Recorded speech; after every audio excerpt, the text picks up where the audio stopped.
Hello students, this is Azra Kamar and I welcome you all to the last minute revision of physical science. कल जो लोग student माध्यमिक physical science के paper के लिए appear करेंगे उन स्टूडेंट्स के लिए ये लास्ट मिनट रिवीजन है। नाउ मैं ये अज्यूम करके चल रही हूँ कि आपका टॉपिक एटलीस्ट आपने एक बार सारे टॉपिक्स को पढ़ लिया है और आज लाइफ साइंस एग्ज़ाम दे के आने के बाद आप लोग ये टॉपिक्स रिवाइज़ करेंगे। जस्ट आपको रिवीजन करना है, यू नीड टू रिवाइज़। तो आप जो रिवीजन करेंगे उसकी प्रायोरिटी कैसे रिवाइज़ होगा, कौन कौन से टॉपिक एक पर्टिकुलर चैप्टर में देखना है। अब होता क्या है कि आप एक दिन में, बिकॉज गैप नहीं है एग्ज़ाम में, आज आपका लाइफ साइंस पेपर है एंड कल आपका फ़िज़िकल साइंस पेपर है, तो आप जब रिवीजन करेंगे तो आपके पास यही एग्ज़ाम दे के आने के बाद आपके पास जो टाइमिंग है वही है। तो अब ऐसा तो होगा नहीं कि आप पूरा सिलेबस और पूरा बुक एक दिन में सब पढ़ डालेंगे, दिस इज़ नॉट पॉसिबल। एक ही हो सकता है कि एक चैप्टर में से जो इम्पॉर्टेंट टॉपिक्स हैं आप उन टॉपिक्स को अच्छे से रिवाइज़ कर लें, क्योंकि आपने ऑलरेडी पहले पढ़ा हुआ है, पहले टेस्ट दिया हुआ है। तो अगर बाय द वे इनमें से अलग कोई टॉपिक आते भी हैं तो एटलीस्ट आपको पूरा याद ना हो, बट कुछ चीज़ आप रिकॉल करके खुद से उसको एक्सप्लेन करके लिख पाएंगे। ठीक है, so let's start. We all know there are total 8 chapters in your physical science syllabus. आपको ये मेरे अकॉर्डिंग है, आपका अपना एक स्वीट स्पॉट हो सकता है कि नहीं मुझे ये चैप्टर अच्छे से आता है तो मैं ये चैप्टर अच्छे से करूँगा या करूँगी, बट मेरे हिसाब से your first priority should B chapter 8। What is the reason behind that? The reason behind that is it contains the highest marks. Chapter 8 में सबसे ज़्यादा मार्क्स है। वी ऑल नो 39 मार्क्स का पूरा चैप्टर 8 आता है ना, MCQ एंड सब कुछ मिला के। अगर आपने उसमें 30 भी अटेम्प्ट कर लिया, इवन अगर आपको 30 मार्क्स भी आते हैं तो भी बहुत हाई प्रोबेबिलिटी है कि आपका फिज़िकल साइंस में अच्छा मार्क्स आए। नाउ चैप्टर 8 को छोड़ के you can not even imagine कि आपका अच्छा मार्क्स फिज़िक्स में आ सकता है, बिकॉज ऐसा नहीं होने वाला कि आप एक चैप्टर बहुत अच्छे से पढ़ के जाएंगे और उसका सारा क्वेश्चन आप अटेम्प्ट कर लेंगे। दैट इज़ नॉट पॉसिबल, ऐसा नहीं होता है। कुछ एक आध क्वेश्चन कॉन्सेप्चुअल आते हैं, कुछ ऐसे क्वेश्चन होते हैं जो उस टाइम पे आप रिकॉल नहीं कर पाएंगे। दैट इज़ 100% नॉर्मल, सबके साथ होता है। जो जिस टाइम पे क्लास 10 देता है सबके साथ यही होता है कि आप जो पढ़ के आए आपको लग रहा है ये पढ़ा हुआ है, बट एट दैट टाइम आपको वो याद नहीं आ रहा है। सडनली आप एग्ज़ाम का पेपर दे के बाहर आते हैं, आपको सब कुछ याद आ जाता है। सो दैट इज़ कम्प्लीटली नॉर्मल। तो मेरे हिसाब से आपको रिविजन इस पर्टिकुलर सीक्वेंस में करना चाहिए। First priority should be given to chapter 8। Why? Because सबसे ज़्यादा मार्क्स है। उसी तरीके से सजाया गया है। 5th again optics. ऑप्टिक्स भी बहुत बड़ा चंक है फिज़िक्स का, लाइट चैप्टर। 6th चैप्टर जो है करंट इलेक्ट्रिसिटी वाला चैप्टर, जिसमें Ohm's law, Coulomb's law, Faraday's law, ये सब आता है। That is important. Then second chapter behaviour of gas, छोटा सा चैप्टर है। अगर आप अच्छे से ध्यान देंगे तो मेरे हिसाब से हार्डली आप उसको 1 घंटे सवा घंटे में you can revise the whole topic. First chapter again very easy chapter and very scoring chapter. शायद ही कोई स्टूडेंट ऐसा होगा कि फर्स्ट चैप्टर से उसका कोई क्वेश्चन मिस हो जाए, बिकॉज जो क्वेश्चंस आते हैं वो बहुत ही कॉमन क्वेश्चंस, बहुत ईजिली सॉल्व होने वाले क्वेश्चंस होते हैं। Easiest chapter of the whole syllabus. 7th chapter atomic nucleus, थोड़ा सा अगर आप ध्यान देंगे तो I think this can also be done. 4th and third chapter I have put in the last. Third chapter का क्या क्राइटेरिया है? केमिकल कैलकुलेशन या किसी बुक में stoichiometric calculation, whatever it is. अगर आपका ऑलरेडी केमिकल कैलकुलेशंस आपने पढ़ा हुआ है, आपका रिविज़न किया हुआ है, देन आप केमिकल कैलकुलेशंस के रिविज़न में जाइए। अगर आपने इसको 3 महीने, 4 महीने, 5 महीने पहले पढ़ा था और अभी आपने रिसेंटली 15-20 दिन में इसको रिवाइज़ नहीं किया है, तो आई विल से कि केमिकल कैलकुलेशन सबसे लास्ट में रिवाइज़ कीजिए, बिकॉज इसका मार्क्स कम होता है, 3-4 इसी अकॉर्डिंग मार्क्स आता है ये। और इसका आपको क्या करना है कि ईयर पे जो क्वेश्चंस है, आप सबके पास 5 ईयर सॉल्व, 10 ईयर सॉल्व का बुक होगा। जो रिएक्शंस ईयर में आए हुए हैं, देखिए इतना तो टाइम है नहीं कि मैं हर एक चैप्टर बोर्ड में पढ़ा पाऊँ।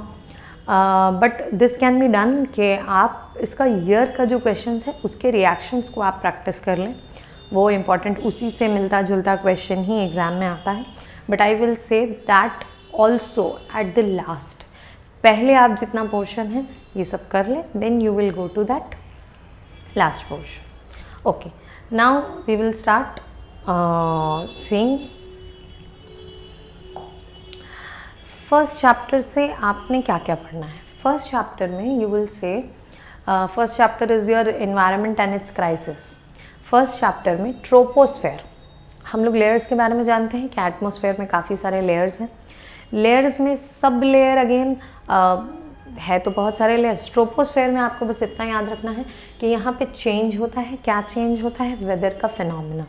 ये स्टॉर्म्स, जितने भी वेदर के फिनोमेनास हम लोग देखते हैं, रेनफॉल होना, थंडर लाइटनिंग होना, ये सब कुछ ट्रोपोस्फेयर से ही रिलेटेड है.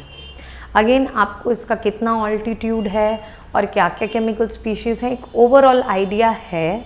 जब आपने चैप्टर पढ़ा होगा, आपका कॉन्सेप्चुअल वहाँ पे कॉन्सेप्चुअल बेस बना होगा, तो उतना इट्स नेसेसरी. अभी आप सोचेंगे बुक में जो जो टेबल दिया हुआ है सब लर्न कर लूँ, ये कर लूँ, दैट इज़ नॉट पॉसिबल. नहीं होगा, it is impossible in one day. So troposphere के बारे में आपको इतना ही जानना है कि ट्रोपो वर्ड का मतलब ही होता है चेंज. और यहाँ क्या चेंज होता है?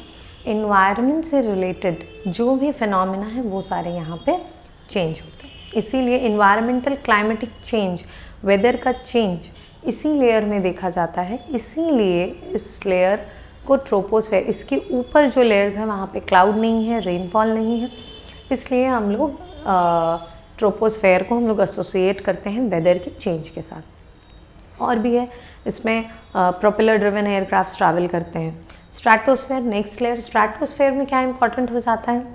स्ट्रैटोस्फेयर फर्स्ट तो it is free from clouds. It is free from clouds. और भी चीज़ें हैं जैसे जेट इंजन इस लेयर में ट्रैवल करते हैं. अच्छा, नेक्स्ट ओजोन लेयर. स्ट्रैटोस्फेयर का एक बहुत इंपॉर्टेंट पार्ट है ozone layer. We all know ozone O3, ozone is O3. Ozone का फॉर्मेशन और depletion both are important. Formation 2 process होता है, एक नेचुरल और एक मैनमेड प्रोसेस.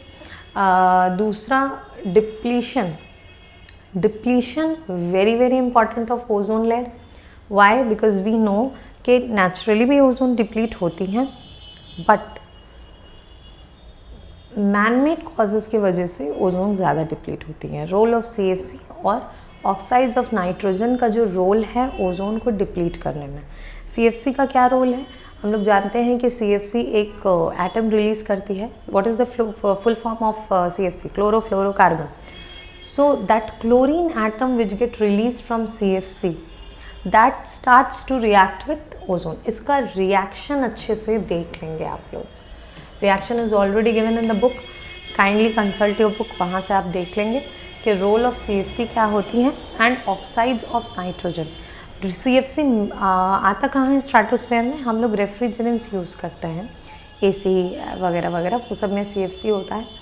वो स्ट्रैटोस्फेयर तक ट्रैवल करके जाती है. ऑक्साइड्स ऑफ नाइट्रोजन कहाँ से आता है? लिक्विड नाइट्रोजन फ्यूल की तरह यूज़ होता है रॉकेट्स में, वहाँ से स्ट्रैटोस्फेयर में नाइट्रोजन पहुँच जाता है. और अगेन नाइट्रोजन भी क्या करता है? ओजोन लेयर को धीरे धीरे डिप्लीट करता है. Next green house gases. Green house gases में आपको नेम्स पढ़ना बहुत इंपॉर्टेंट हो जाता है. क्या क्या नेम्स पढ़ना आपको इम्पॉर्टेंट हो जाता है? जैसे we all know important green house gas कौन कौन से? CO2 है, CH4 है, SO2 है, वाटर वेपर है, water vapour. Now what happens के कुछ MCQs हम लोग देखते हैं. Which among the following is not green house gas? हमेशा रिमेंबर, नेचुरली जैसे N2, O2, ये सारे गैसेस ग्रीन हाउस नहीं हैं. ये सारे गैसेस ग्रीन हाउस नहीं हैं.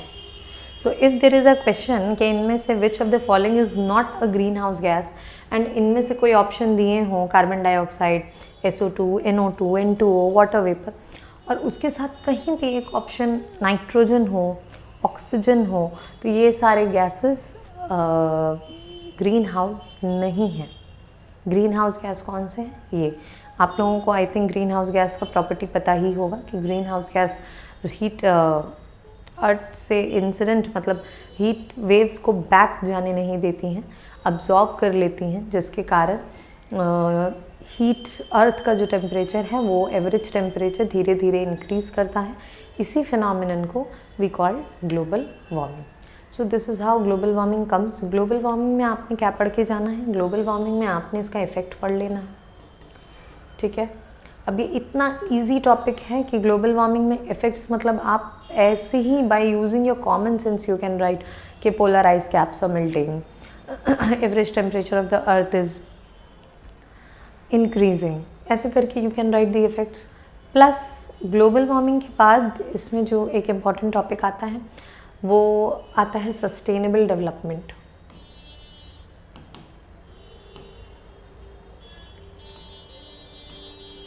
सस्टेनेबल डेवलपमेंट, तो सस्टेनेबल डेवलपमेंट क्या होता है? सस्टेनेबल डेवलपमेंट एक ऐसा प्रोसेस है जिससे we can right now meet the needs of our present generation. अभी का भी जो भी आपकी ज़रूरत है आप वो भी पूरा कर रहे हैं without compromising the needs of the future generation. ऐसे आप एक इस तरीके से चीज़ों को फॉलो कर रहे हैं, इस तरीके से एनर्जी रिसोर्सेज को यूज़ कर रहे हैं कि अभी के डिमांड्स भी फुलफ़िल हो जाएं और आने वाले जो फ्यूचर जनरेशन्स हैं उनके फ्यूचर को भी कॉम्प्रोमाइज़ ना किया जाए, ठीक है। उनको भी रहने के लिए safe environment, water, safe air, ये सब कुछ प्रोवाइड हो। अच्छा, यूवी रेज़ के इफ़ेक्ट्स भी पूछते हैं कि यूवी रेज़ का क्या इफ़ेक्ट है।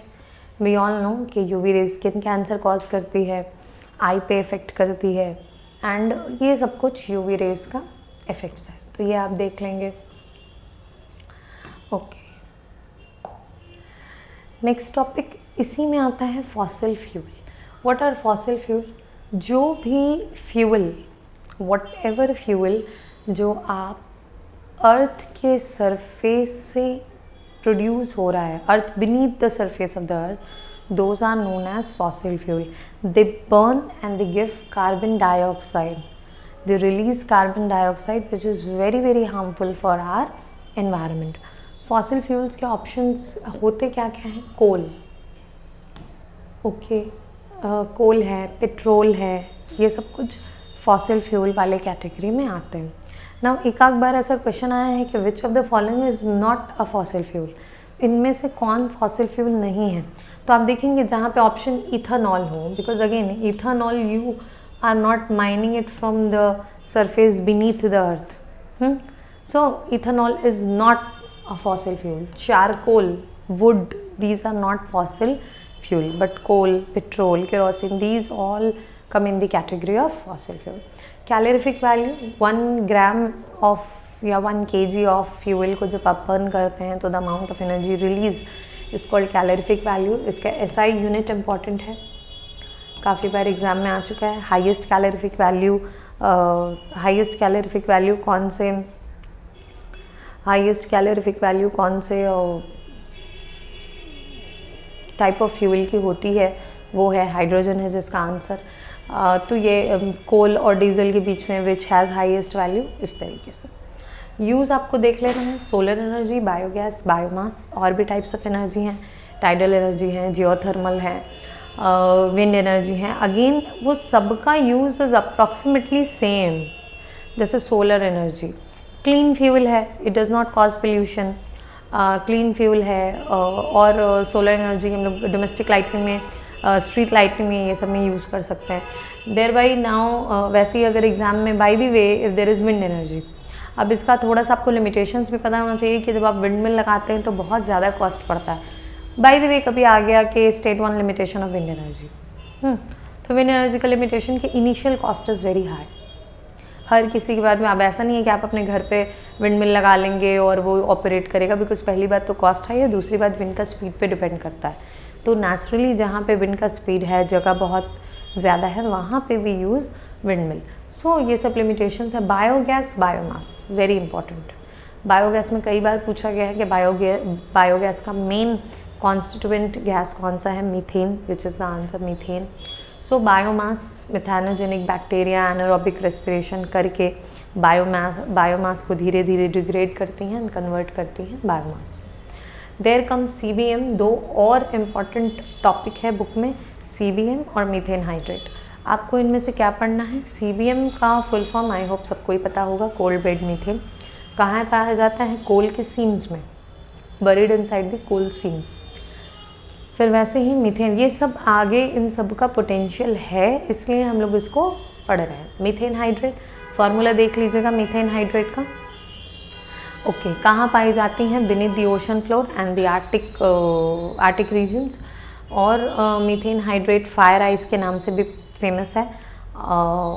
इस चैप्टर में I think this much portion is enough. Coming to chapter number 2,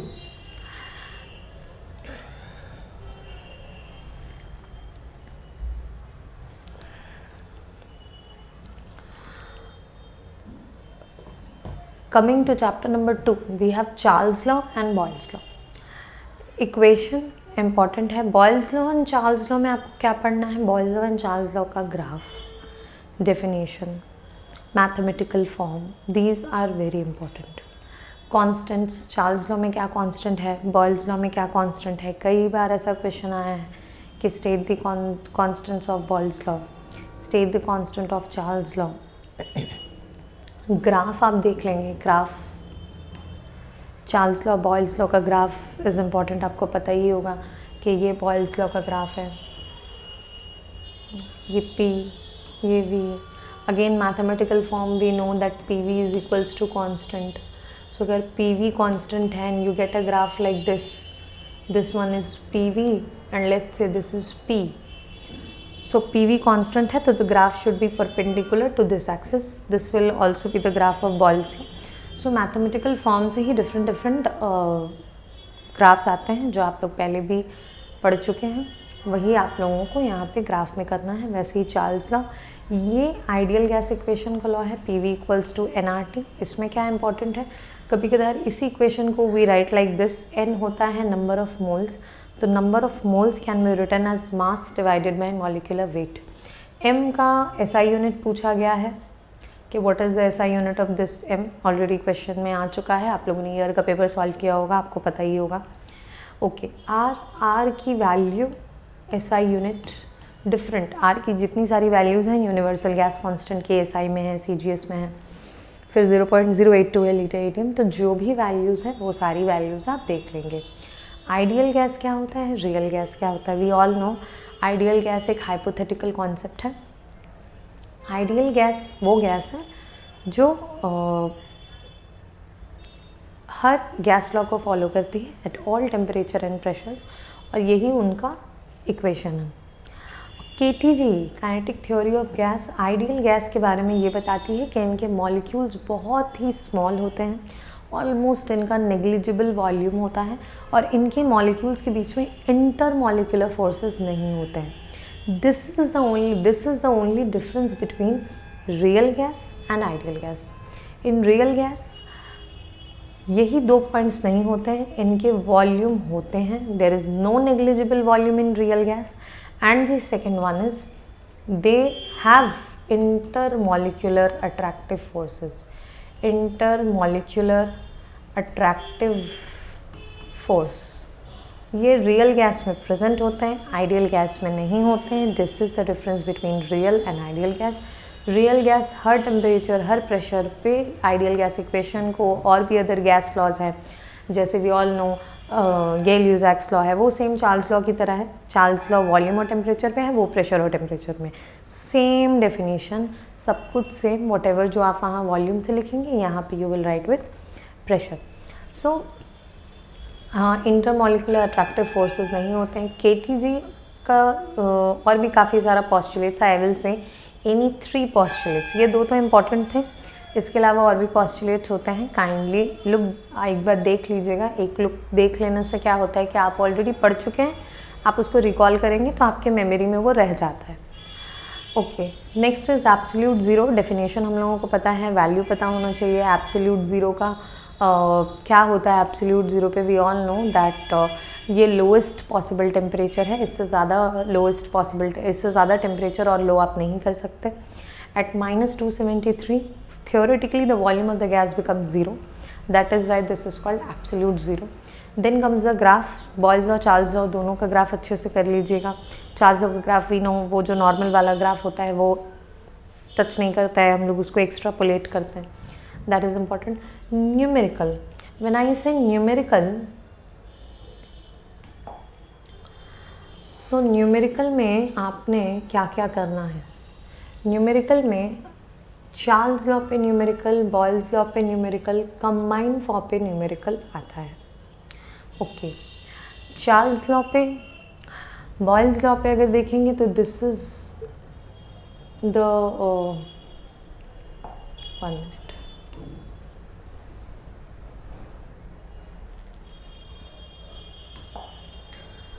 we all know Boyle's law का मैथमेटिकल फॉर्म है P1 V1 equals to P2 V2. कब? जब टेम्परेचर कांस्टेंट है. टेम्परेचर कांस्टेंट जब होता है तो वी नो कि वो जो ग्राफ बनता है उसको we called isotherm. Why? Because temperature is constant at this experiment, at this Boyle's law. Boyle's law के डेरिवेशन के लिए टेम्परेचर का कांस्टेंट होना इंपॉर्टेंट है. जब टेम्परेचर कांस्टेंट होगा तो ही वॉल्यूम और प्रेशर आपस में इन्वर्स रिलेशन फॉलो करता है. ओके, नाउ आप बॉयल्स लॉ, चार्ल्स लॉ के लिए we know V1/T1 equals to V2/T2. ये equation is important. Okay, and combined equation तो मैंने लिख ही दिया है, PV इक्वल्स टू nRT. आपको कभी कदार नंबर ऑफ मोल्स दिया होता है कि 2 मोल्स के लिए करना है, 3 मोल्स के लिए आपको फाइंड आउट करना है. कभी आपको ये फार्मूला यूज़ करना होता है. तो न्यूमेरिकल पॉइंट ऑफ व्यू से it is clear. Now analytical questions आते हैं कभी कदार एप्लीकेशंस वाले कि why do mountaineers need oxygen cylinder with them when they travel to high altitude. Okay, hot balloon gas meteorological department क्यों use करते हैं. तो ये सब आपको बॉयल्स लॉ, चार्ल्स लॉ से एक्सप्लेन करना होता है कि माउंटेनियर्स जब they travel to a height what happen कि वहाँ पे प्रेशर और वॉल्यूम दोनों इन्वर्स रिलेशन में होता है.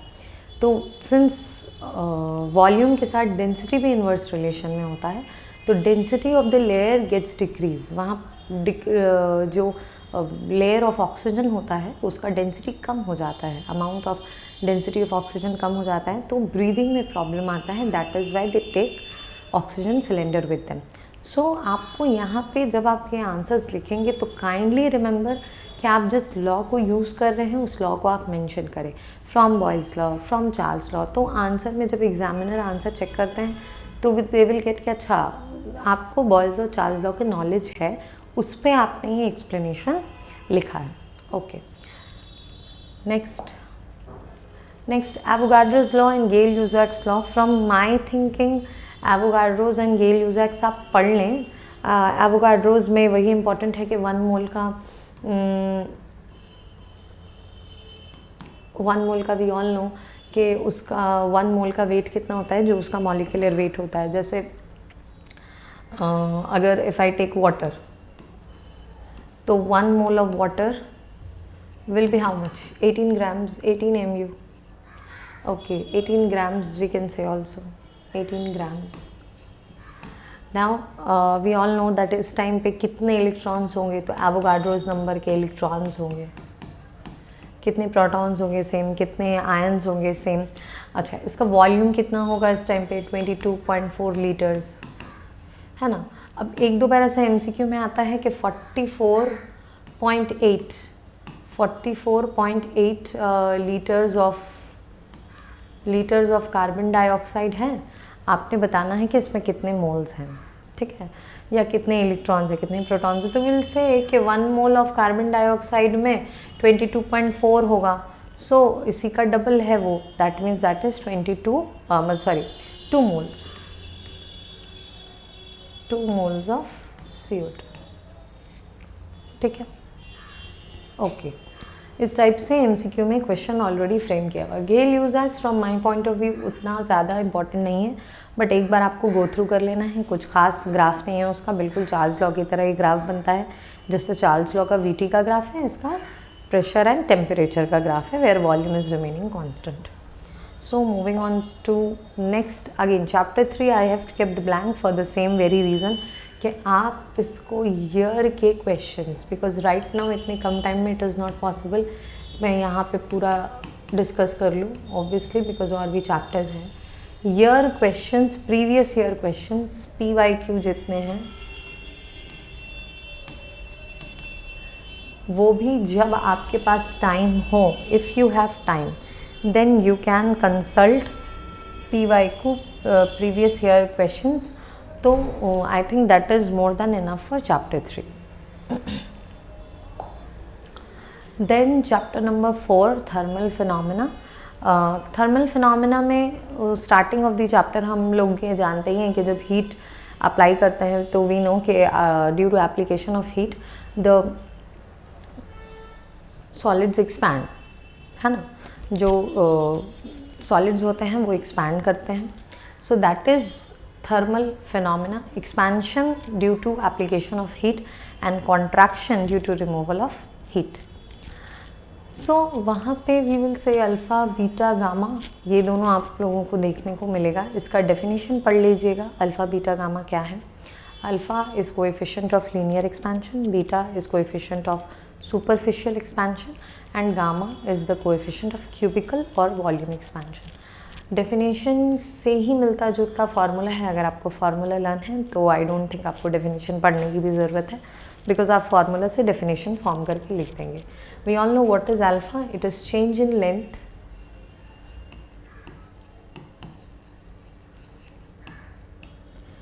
Divided by original length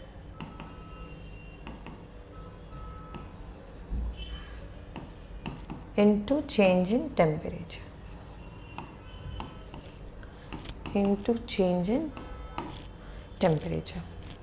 So similarly beta का फॉर्मूला है change in length की जगह you will say change in area by original area into change in temperature. Alpha beta का यूनिट होता है? No, alpha beta are unitless quantity. Why? Because same physical quantity है। Change in length वो भी metre में ही होगा या centimetre में होगा। सिमिलरली ओरिजिनल लेंथ होगा तो वो जो सेम यूनिट है they get cancel out, that is why alpha beta gamma are unitless quantities. Now इसी पे फॉर्मूला बन जाता है कि चेंज इन लेंथ, अगर इनिशियल लेंथ L1 है, फाइनल लेंथ L2 है, तो how much is change in length? That will be L2 minus L1 by L1 into अगर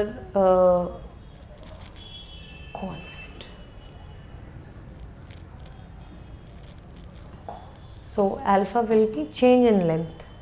फाइनल लेंथ अगर L2 है, इनिशियल लेंथ अगर L1 है, तो formula will be L2 minus L1 divided by L1 into temperature का change. अगर initial temperature 0 degree Celsius है तो we can write T minus 0 which will be T only. So alpha का formula will be L2 minus L1 by L1 into T। Similarly, the formula of beta S2 minus S1 या A2 minus A1 divided by A1 into T, gamma V2 minus V1 by V1 into T, because वो होगा change in volume। Formula देख लेंगे। Relation alpha beta का, alpha beta gamma का relation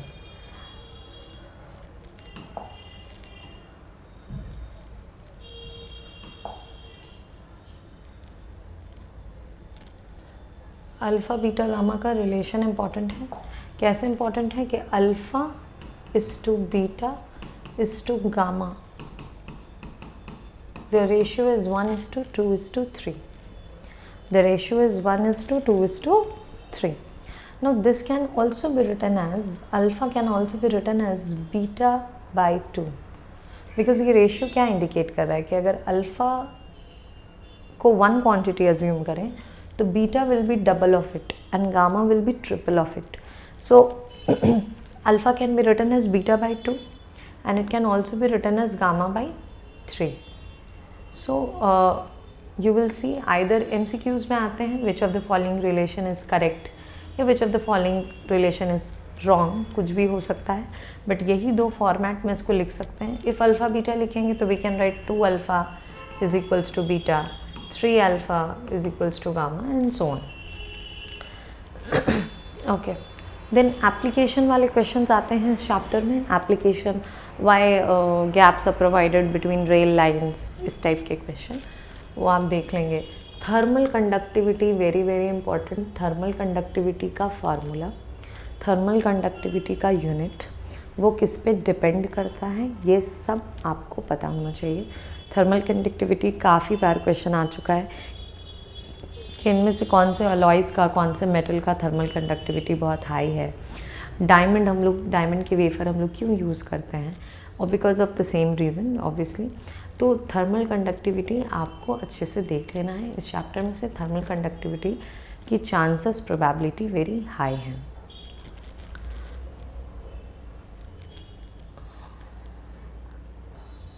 next, एक minute, इसमें एक और पार्ट आता है एनालॉगी, वो मैं मिस कर गई. एनालॉगी, थर्मल कंडक्टिविटी का जब हम लोग इक्वेशन लिखते हैं तो वो कहीं ना कहीं ओम्स लॉ के साथ मैच करता है.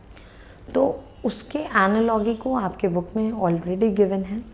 ईयर में क्वेश्चंस उतने फ्रिक्वेंट एनालॉगी पे नहीं आए, but again it is important. पढ़ लीजिएगा, बिकॉज पढ़ लेने से क्या होगा, बाय द वे आ गया तो ये ऐसा टॉपिक है जो आपके पास अगर प्रीवियस नॉलेज नहीं है तो आप उसको उस टाइम पे बना के कुछ अपना आंसर नहीं लिख पाएंगे. तो एनालॉगी एक बार you have to go through it. Okay, next optics पे. So up till here I am going to end my video. Next chapter 5, 6, 7, 8 you will see in the next part. Thank you.